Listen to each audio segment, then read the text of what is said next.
पिछले 35 सालों से महाराष्ट्र के रायगढ़ इलाके में आदिवासियों के बीच काम करने वाली उल्का महाजन भारत के उन थोड़े से आंदोलनकारियों में शामिल हैं जिनके नेतृत्व में एक के बाद एक आम जनता को जीत हासिल हुई है।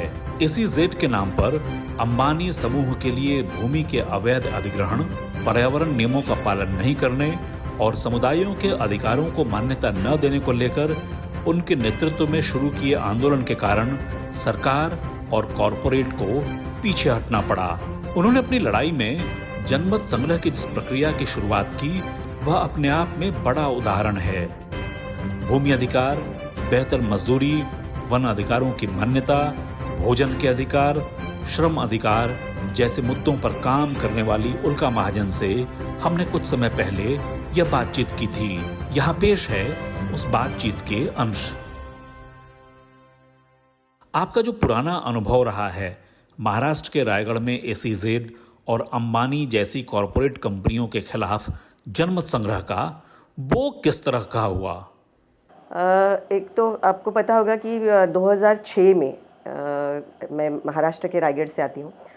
वहाँ घोषित किया गया कि स्पेशल इकोनॉमिक जोन, जो सबसे बड़ा जोन इस देश का आने वाला है, और वहाँ वो रिलायंस इंडस्ट्रीज़ के द्वारा वहाँ खड़ा किया जाएगा। तो वो रिलायंस जहाँ जहाँ उतरता है और अंबानीज़ जिस जगह में इंटरेस्टेड होते हैं, को किसी भी राज्य के मुख्यमंत्री हो या देश के प्रधानमंत्री हो, वो उसको हाँ ही कहने वाले हैं। ये आज की स्थिति है। और वहाँ मुंबई के पास वाला जो ये सटा हुआ ज़िला है, उस एरिया में 45 गांव की ज़मीन उनको चाहिए थी। हालांकि 2003 से वो कोशिश कर रहे थे कि ज़मीन मिले और म्यूचुअल निगोसिएशंस के द्वारा डायरेक्टली किसानों के साथ बातचीत करके ज़मीन खरीद ले। 2003 से 2006 तक 3 साल में उनको सिर्फ 90 एकड़ ज़मीन मिल पाई। लोग बिल्कुल ज़मीन बेचना नहीं चाहते थे। तो उन्होंने महाराष्ट्र गवर्नमेंट से अपील किया कि क्योंकि अब लोग देना नहीं चाहते, उसका एक्विजिशन किया जाए। और फिर अधिग्रहण प्रक्रिया शुरू हुई। तब 2013 का कानून नहीं था, 1894 का ब्रिटिश गवर्नमेंट ने लाया हुआ पुराना कानून, जिसमें कोई स्पेस नहीं है कि लोग कुछ कह पाए। उनको अगर नहीं देनी है ज़मीन तो ना कहना भी उस कानून के तहत मुमकिन नहीं था। लेकिन उस इलाके में जो 45 गांव हैं और जो वहाँ की जो कम्युनिटी है, उनकी खेती के साथ, ज़मीन के साथ इतनी निष्ठा है और जिस तरह का रिश्ता उनका ज़मीन के साथ है, वो बहुत घना रिश्ता है। उसकी कई वजह है कि क्यों वो उस तरह से ज़मीन को देखते हैं। एक तो वो ज़मीन को कमोडिटी के रूप में नहीं देखते, तो ये खरीदने बेचने वाली चीज़ उनके लिए है नहीं। ये ज़मीन है क्रीक के पास वाली ज़मीन, यानी समुंदर कहीं पानी अंदर चला जाता है और ज़मीन बनती जाती है, वैसा वो इलाका है। लेकिन वो अपने आप नहीं बनती। अगर वो खेती लायक बनानी है तो उस पर इस कम्युनिटी के पुरखों ने सालों से, पीढ़ियों से काम किया है, तब वो ज़मीन उपजाऊ ज़मीन बनी है और एग्रीकल्चरल लैंड बनी है। तो पहली तो बात इस पूरी कम्युनिटी की ये थी कि ये कोई सरकार ने बनाई हुई चीज़ नहीं है, तो सरकार इस पर नज़र नहीं डाल सकती, और अंबानी तो बिल्कुल नहीं। ये हमारे पुरखों ने इतने श्रम के बाद इतना पसीना वहाँ बहाया है और ये ज़मीन खेती लायक बनाई, तो हमारा ही पहला अधिकार, पहला और आखिरी अधिकार इस ज़मीन पर हमारा ही। ये नींव थी उस पूरी लड़ाई की। दूसरा ये है कि ज़िले में जितनी खेती लायक उपजाऊ ज़मीन है, उसमें ये ज़मीन सबसे ज़्यादा फर्टाइल लैंड है, सबसे ज़्यादा उपजाऊ ज़मीन। तो यहाँ जो फसल होती है वो 4 गुना ज़्यादा है। तो इकोनॉमिकली भी आप देखें तो ज़मीन से लोग क्या पाते हैं, वो वहाँ पे उपज बहुत ज़्यादा है। तीसरी चीज़ ये थी कि लोग समझते थे कि ज़मीन और पैसा, इन दो चीज़ों में किसको चुनना है। तो एक आर्ग्यूमेंट, बहुत सारे अलग अलग आर्ग्यूमेंट इस लड़ाई में आ गया है। उसमें पहला ये था कि आपके पैसे की कीमत नीचे जाएगी, और हमेशा पैसा जो है, पैसे की कीमत दिन ब दिन, साल दर साल वो नीचे ही आएगी, लेकिन ज़मीन की कीमत हमेशा ऊपर जाएगी। तो ये हमारी बढ़ती हुई कीमत का ये जो संसाधन है, जो पीढ़ियों का साधन है, पीढ़ियों की जीविका का साधन है और भविष्य में भी पीढ़ियों का साधन रहेगा, वो कुछ चंद रुपए में हम आपको परमानेंटली क्यों दे डालें। ये पहला सवाल था जो जिसकी आर्थिक यानी अर्थशास्त्र के रूप में भी ये असली अर्थशास्त्रीय सवाल था जो किसानों ने उठाया। दूसरी बात ये थी जो पर्यावरण और पूरी इकोसिस्टम से जुड़ी हुई बात कि ज़मीन जिंदा तब होती है जब उसमें कुछ ना कुछ आता है। अब घास भी भले उगती हो लेकिन वो जिंदा ज़मीन है।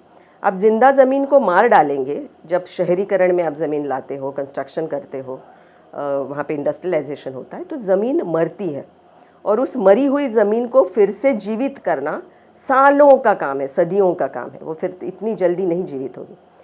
तो आप इस पूरे देश में कोई तो एक लैंड यूज़ पॉलिसी करिए जिसमें जिंदा ज़मीन कितनी होनी चाहिए उसका नियोजन में कोई अंतर्भाव हो इस चीज़ का कि देश की फूड सिक्योरिटी के लिए कितनी ज़मीन चाहिए, जैसे जंगल के लिए कितनी चाहिए उसका एक आंकड़ा सरकार हमेशा बताती है कि 1/3 ज़मीन होनी चाहिए।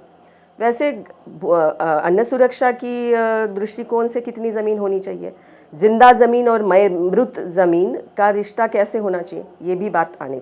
तो ये एक पर्यावरणीय एंगल भी उसको था। और तीसरी बात ये थी कि आप शहरों में जब ज़मीन लाते हो तब आप ज़मीन का सिर्फ नीचे का टुकड़ा नहीं नापते, फिर आप ऊपर भी उसकी नापना शुरू करते हो, जिसका FSI के नाम पर आप उसका एक कॉन्सेप्ट है जो सेल करते हो। वो बिल्कुल कॉमोडिफाइड कॉन्सेप्ट है और वो अभी तो प्रो बिल्डर बन गया है। तो आप फ्लोर स्पेस इंडेक्स के नाम से वो FSI बेचोगे।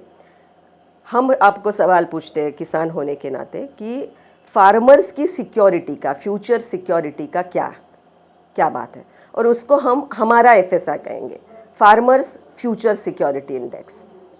कि ज़मीन की कीमत जब बढ़ेगी हम तो एकदम कायम से खो देंगे अपनी ज़मीन को, आने वाले दिनों में क्या होगा, उसका क्या रिटर्न हमको मिलेगा।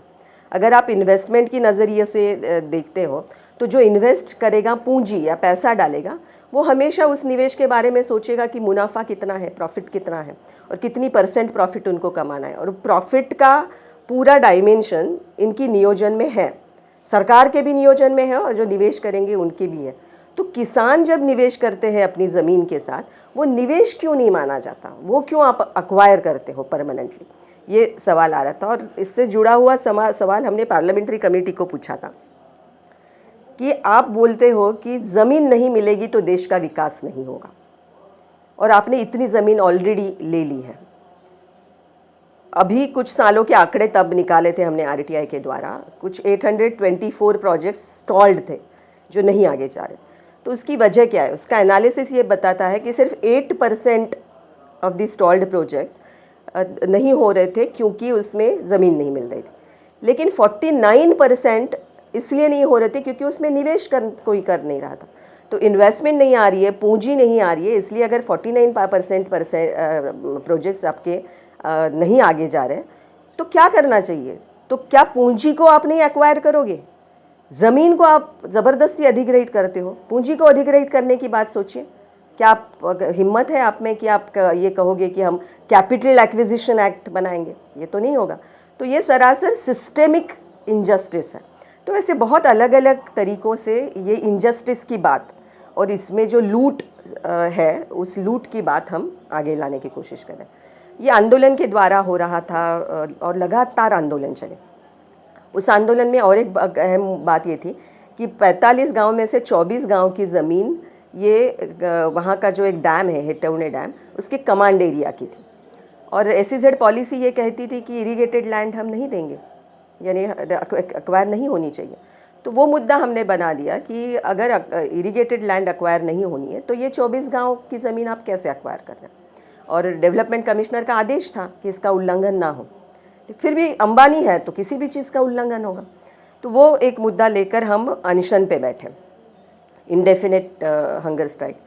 और तब 7वें दिन तब के चीफ मिनिस्टर ने हमको अश्योर किया कि हाँ ठीक है, हम ज़बरदस्ती एक्वायर नहीं करेंगे, कमांड एरिया की ज़मीन छोड़ देंगे, एक्सक्लूड कर देंगे। 1 साल बीत गया, कुछ नहीं हुआ। 1 साल बाद फिर हमने फिर से सरकार को रिमाइंड कराया कि आपने कुछ नहीं किया है उस दिशा में एक्विजिशन रोकने के लिए। तब हमारे जो सबसे बड़े बुजुर्ग नेता थे उन्होंने कहा कि मुझे अश्योरेंस दिया था CM ने, तो अब मैं CM के सामने मैं बैठने वाला हूँ इंडेफिनिट हंगर स्ट्राइक के साथ। उनकी उम्र तब थी 84। तो इतने बुज़ुर्ग आदमी बैठेंगे अनशन पर। और ये जब घोषित हुआ और वो अनशन पर बैठे, तब सरकार को ये लगा कि इतने बुज़ुर्ग नेता जब बैठते हैं, पूरे यानी राज्य से लोग आने लगे समर्थन में, और अलग अलग तरह के लोग आने लगे, सिर्फ संगठन नहीं थे। उसका जो पॉलिटिकल मैसेज सरकार ने लिया, और उनको एक ब्रीफिंग दिया गया था सीएम को, वो जो स्थानीय दलाल थे, स्थानीय राजनीतिक नेता होते हैं, कि ये तो चंद लोग हैं, मुट्ठी भर लोग हैं, इनको SEZ नहीं चाहिए, लेकिन बड़े पैमाने पर लोग ज़मीन देना चाहते हैं और वो पैसा चाहते हैं। सीएम ने वहाँ से बात उठा ली, और उस मीटिंग में जब ये अनशन चल रहा था, सीएम के द्वारा मैसेज आया कि डेलीगेशन आए। डेलीगेशन जब अंदर गया, उन्होंने ये बात रखी सामने कि हम उसमें जनमत लेना चाहते हैं, जनमत संग्रहण करना चाहते हैं कि किसान क्या चाहते हैं, ज़मीन देना चाहते हैं या नहीं। तो हमने कहा कैसे होगा ये संगठन, हमने कहा डिस्ट्रिक्ट कलेक्टर उसको कंडक्ट करेगा। हमने मान लिया। अब लोग हमको पूछने लगे कि कैसे आपने मान लिया, ये तो मैनिपुलेट करेंगे, रिलायंस है तो सब कुछ मैनिपुलेट करते हैं, आपकी राय कैसे वो मानेंगे।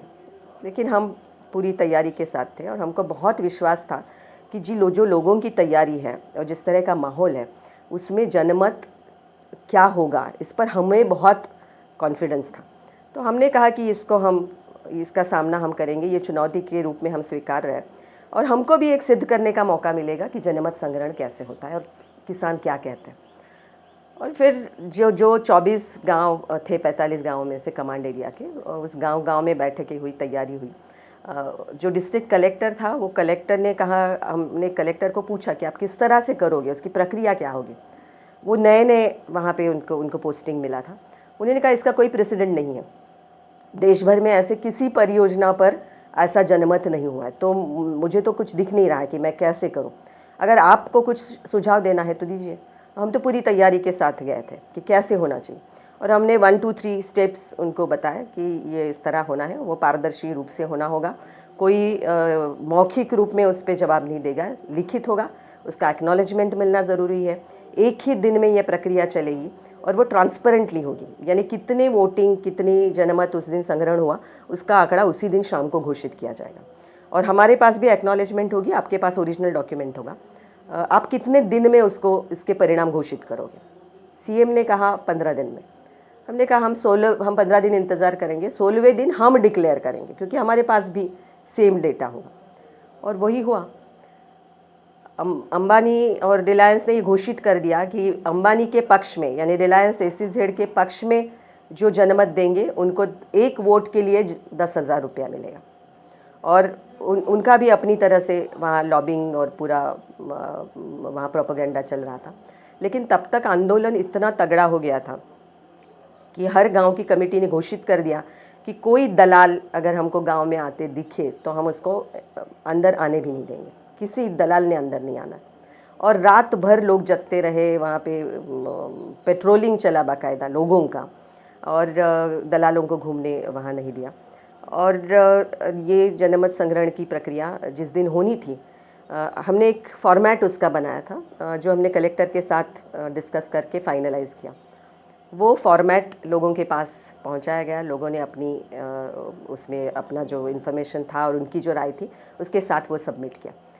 16वें दिन 15 दिन हमारी टीम बैठी उसको एनालिसिस करने, हज़ारों लोगों ने उसमें वोट दिया था 24 गाँव में, और 16वें दिन हमारा एनालिसिस था कि 94% of farmers have rejected Ambanis SEZ। तो 94% लोगों ने ना कर दिया था और ये कह दिया कि हम अपनी ज़मीन नहीं देंगे, और कितना भी पैसा हमें मिले हम हमारी ज़मीन बेचने को तैयार नहीं। तो ये बहुत बड़ी जीत थी, क्योंकि रिलायंस के खिलाफ लोगों का वर्डिक्ट गया था। सरकार ने कभी ये हिम्मत नहीं दिखाई कि वो डिक्लेयर करे, लेकिन क्योंकि जनमत द्वारा ये प्रक्रिया चलाई गई थी और लोगों का की एकदम तगड़ी राय थी, उसको घोषित जब हमने कर दिया, पूरा नेशनल मीडिया, इंटरनेशनल मीडिया ने उसको ले लिया, और सब जगह ये घोषित हो गया कि इतने बड़े पैमाने पर किसानों ने उसको रिजेक्ट कर दिया। तो कि सरकार माने ना माने, लोगों ने ये कर दिया था। तो हमें लगता है कि ये बहुत तगड़ी जनतांत्रिक प्रक्रिया थी, जिसमें लोगों ने, पहली बार ऐसा हुआ कि वोट लोग जब डालते हैं तब किसी को जिताने के लिए, किसी को कुर्सी दिलाने के लिए, किसी को सत्ता दिलाने के लिए वोट डालते हैं। ये एक पहली जनतांत्रिक प्रक्रिया थी जहाँ पे लोगों ने अपनी ज़िंदगी के लिए वोटिंग किया, अपनी ज़िंदगी को बचाने के लिए अपनी राय दी। तो ये एक बहुत प्रेसिडेंट अच्छा बन गया। इसको कानूनी रूप देना बहुत ज़रूरी था, लेकिन आज का जो माहौल है जिसमें पूरी सरकार ही कॉरपोरेट्स के कब्ज़े में है, वो ये नहीं चाहेगी कि असली रूप में जनमत बाहर आए। लेकिन हम ये मांग करते हैं और हसदेव के लोगों को और छत्तीसगढ़ में जहाँ जहाँ अलग अलग परियोजनाएं आ रही हैं, जंगल ख़त्म किया जा रहा है, प्राकृतिक संसाधन ख़त्म किए जा रहे हैं, वहाँ पे लोगों की राय लेना बहुत ज़रूरी है क्योंकि उनकी ज़िंदगी उससे जुड़ी है। छत्तीसगढ़ के हसदेव अरण्य या इस जैसे दूसरे आंदोलनों में आप जनमत संग्रह जैसी किसी प्रक्रिया की गुंजाइश देखती हैं क्या? बिल्कुल है, और सिर्फ हसदेव में नहीं, देश भर में जहाँ कहीं विकास के नाम पर कोई परियोजना थोपी जा रही है, वह जनता का क्या कहना है, क्या वो विकास के रूप में उसे देखती है, और जो भी परियोजना है उसमें उनको दिखाई देता है क्या कि आने वाली पीढ़ियों के लिए आने वाले दिनों में कोई विकास हो सकता है। ये जनता की नज़र से परखना भी बहुत ज़रूरी है। आजकल ये हो रहा है कि जो पूंजी की ज़रूरत है उसी के आधार पर जो इन्वेस्टमेंट आ रही है, जो निवेश हो रहा है, उनके नज़रिए से देखा जाता है यहाँ क्या ज़रूरी है, ना कि जनता की क्या ज़रूरत है। तो हर ऐसी परियोजना के लिए ऐसा जनमत होना बहुत ज़रूरी है। और क्योंकि हसदेव का इलाका पेसा कानून में भी निहित जगह है और जहाँ पेसा कानून लागू है, वहाँ तो ये कानूनी प्रावधान है कि वहाँ ग्राम सभा के मैंडेट के अलावा वो किसी परियोजना के साथ आगे नहीं जा सकते। और वहाँ की अगर ज़मीन अधिग्रहित करनी है तो वहाँ की जो स्थानीय जनता है और ख़ास करके आदिवासी परिवार है, उनकी मंजूरी उसके लिए बहुत ज़रूरी है। तो वहाँ तो दुगनी ज़रूरत बनती है और दुगनी वजह बनती है कि वो वहाँ पे जनमत संग्रहण करें। देश भर में नदियों की हालत खराब है। छत्तीसगढ़ की नदियों पर सिंचाई के नाम पर बांध बनाए गए और फिर उसका पानी निजी कंपनियों को सौंप दिया गया। नदियों के इस तरह के निजीकरण को लेकर आप क्या सोचती हैं? आज दुनिया भर में ये जिसको हम नियोलिबरल पॉलिसीज़ कहते हैं, उसके माहौल में पूरा निवेश जिन जिन क्षेत्रों में जा रहा है उसमें सबसे ज़्यादा निवेश हो रहा है वो प्राकृतिक संसाधनों में हो रहा है। तो एक तरफ ज़मीन की लूट हो रही है और लोगों के और सामुदायिक रूप में जहाँ लोगों के पास ज़मीन है उसको छीनना, ये एक तरह की लूट है। दूसरी है पानी की लूट और तीसरी है जंगल की लूट। और ये तीनों में बहुत निवेश आ रहा है। और ये पानी और ज़मीन ऐसी चीज़ है जिसमें लगातार उनको निवेश करने के मौके मिलते रहेंगे। हालांकि सरकार की भूमिका ये होनी चाहिए कि ज़मीन और पानी दोनों समुदाय से जुड़ी चीज़ है, लोगों की ज़िंदगी से जुड़ी चीज़ है, तो उसमें प्राइवेटाइजेशन होना ही नहीं चाहिए। और नदियाँ, खास भारतीय संदर्भ में अगर देखा जाए तो नदियों का जो स्थान है लोगों की ज़िंदगी में, उनकी संस्कृति में, उनकी जो धारणाएं हैं उसमें, वो बहुत बुनियादी है और उससे ज़िंदगी और संस्कृति दोनों जुड़ी है। उन दोनों का प्राइवेटाइजेशन करना यानी सांस्कृतिक रूप से भी एक हमला है और जीविका भर भी हमला है। और जो सामूहिक साधन के रूप में पानी है उस पर बहुत बड़ा हमला है। तो एक तरह की वो पूरी उसकी धारणाएं बदलना चाहते हैं। इसका विरोध जगह जगह पर हो रहा है। शिवनाथ नदी के लिए भी विरोध हुआ है। जो SEZ की लड़ाई हम लड़े, वहाँ भी जो कैचमेंट एरिया और कमांड एरिया का मुद्दा जब हमने उठाया, वहाँ पर भी वही हुआ। SEZ पैदा भी नहीं हुआ था, तब उन्होंने उसी डैम का पानी जो किसानों के लिए था, कृषि के लिए था, उस डैम का नाम ही वही था जो कृषि के लिए है, लेकिन उसका पानी SEZ पैदा होने से पहले ही कागज़ पर उन्होंने दे डाला नई मुंबई SEZ को, रिलायंस के नाम। तो हम तो CM को पूछने लगे कि ये पैदा ही नहीं हुई है कंपनी, अरे आज किसानों के नाम पर जो डैम बना है उसी डैम का पानी आप कृषि को ना देते हुए आप डाइवर्ट करते हो और प्राइवेट कंपनी को दे देते हो, ये नहीं चलेगा। तो उसका बहुत विरोध वहाँ भी हुआ। और ये जो जल आयोग है उसके सामने हम बाकायदा पिटिशन लेकर गए उसका विरोध किया और जो पानी उन्होंने अलॉट कर दिया था SEZ कंपनी को, उसको वापस लेने में हम कामयाब रहे। तो ये जगह जगह पर होना चाहिए और ये सिर्फ कानूनी लड़ाई नहीं है, ये क्योंकि कानून कभी भी बदलेंगे। आज के माहौल में जिस तरह से कॉरपोरेट्स कब्ज़ा कर रही है, वो तो कानून पर भी कब्ज़ा कर लेंगे, वो सारी सिस्टम्स अपने कब्ज़े में ले रहे हैं।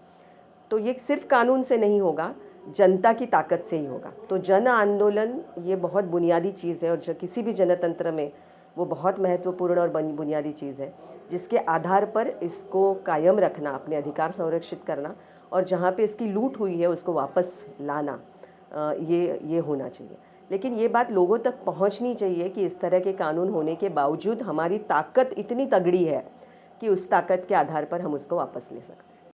आपने जन आंदोलनों का जिक्र किया, लेकिन देश में जन आंदोलन तो लगातार कमज़ोर पड़ते जा रहे हैं।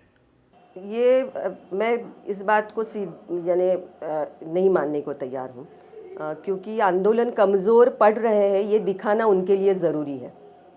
वो ऐसी इमेज खड़ा करना चाहते हैं ताकि जनता की ताकत इकट्ठा ना हो या जनता की ताकत मजबूत ना हो। इसीलिए बार बार ये कहा जाता है कि ये जन आंदोलन से कुछ नहीं होगा, जन आंदोलन कमज़ोर है। लेकिन हम जहाँ जहाँ पर जा रहे हैं या जिन आंदोलनों के साथ हम जुड़े हैं, सिर्फ वेस्ट बंगाल, केरला, महाराष्ट्र जैसी जगह नहीं, जिनको हम कहते हैं कि जो गरीब राज्य है, उन राज्यों में भी जनता इकट्ठा आ रही है। उड़ीसा में काफ़ी लड़ाइयाँ चल रही है जंगल और पानी को लेकर, और लोग कामयाबी भी पा रहे हैं और बड़े बड़े कॉरपोरेट्स को खदेड़ रहे हैं लोग वहाँ। लेकिन ये कहानियाँ कामयाबी के रूप में सामने नहीं लाई जाती ताकि और लोगों की ताकत ना बढ़े। ये जो अंबानी के खिलाफ हमने लड़ाई लड़ी, ये भी बात कितने आम लोगों तक पहुंची है। इसको मीडिया नज़रअंदाज कर देता है, इसको बिल्कुल न्यूट्रलाइज कर देता है ऐसी स्टोरीज़ को, ताकि ये बात आगे ना जाए। लेकिन जनता की ताकत पर जिनका भरोसा है और जिनको वो नज़र है देखने की, परखने की कि क्या क्या कहाँ ज़मीनी स्तर पर चल रहा है, वो समझ सकते हैं कि आंदोलन बहुत बढ़ रहे हैं अभी। हाँ, उनको एक तरह का जो अभी मौजूदा सिस्टम है, उस सिस्टम में कैसे आगे बढ़ना है और वो हिंसा के आधार पर नहीं बढ़ना है, ये बात उन तक पहुंचने की बहुत ज़रूरी है। क्योंकि जहाँ लोग हिंसा पर उतर आएंगे, सरकार उसको कुचल देगी, उस पूरे आंदोलन को कुचल देगी। लेकिन ये देश गांधी जी की सत्याग्रह को मानने वाला देश है और आज भी गांधी जी की राह पर और सत्याग्रह के रास्ते पर चलना मुमकिन है। ये नहीं कि सरकार हिंसा कर रही है, कॉरपोरेट्स हिंसा कर रहे हैं, लेकिन जनता के पक्ष में अगर सत्य है तो वो अहिंसा के साथ भी अपनी लड़ाई लड़ सकते हैं।